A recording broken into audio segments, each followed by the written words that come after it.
ആ റെക്കോർഡ് എന്ന് പറയുന്നത് പ്രവീൺ എന്റെ അച്ഛനെ തല്ലിയതിനു ശേഷം അമ്മ അയച്ച റെക്കോർഡാണ്.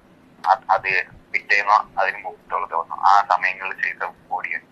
അതിനുശേഷം അമ്മ വിളിക്കാറുണ്ടായിരുന്നു, പ്രവീണായിട്ട് സംസാരിക്കാറുണ്ടായിരുന്നു, കുഞ്ഞിന്റെ കാര്യം തിരക്കാറുണ്ടായിരുന്നു, കുഞ്ഞിന്റെ ഫോട്ടോ അയച്ചു തരുമായിരുന്നു. ഇത് അന്നത്തെ കാര്യമാണ്. അതൊക്കെ നിങ്ങളുടെ കയ്യിലുണ്ടോ? എന്റെ കയ്യിലും ചാറ്റ് ഉണ്ട്. അല്ല, അമ്മയ്ക്ക് ഈ ഫോട്ടോസ് ഇട്ട് കൊടുക്കണതും കാര്യങ്ങളും ഒക്കെ അതൊക്കെ ഉണ്ട്. ശരി, അപ്പൊ എനിക്ക് ഒരു ഭാഗം മാത്രം കേട്ടുകൊണ്ട് ഒരു ഡിസിഷൻ എടുക്കാൻ പറ്റില്ല. നമ്മൾ പോലീസ് സ്റ്റേഷനിൽ അന്വേഷിച്ചപ്പോഴാണ് നിങ്ങളുടെ ഇത് കിട്ടിയത്. അപ്പോൾ അതുകൊണ്ട് ഞാനിത് എന്താണെന്നറിയാൻ വേണ്ടി, ഇതിന്റെ സത്യാവസ്ഥ നിങ്ങളുടെ ഒരു ഭാഗം കേൾക്കണം ശരിയല്ലല്ലോ. അപ്പൊ 2 ഭാഗം കേട്ടുകൊണ്ട് എന്തെങ്കിലും ചെയ്യാൻ പറ്റുന്നുള്ളത് നോക്കാൻ വേണ്ടിയിട്ടാണ്. ഓക്കെ.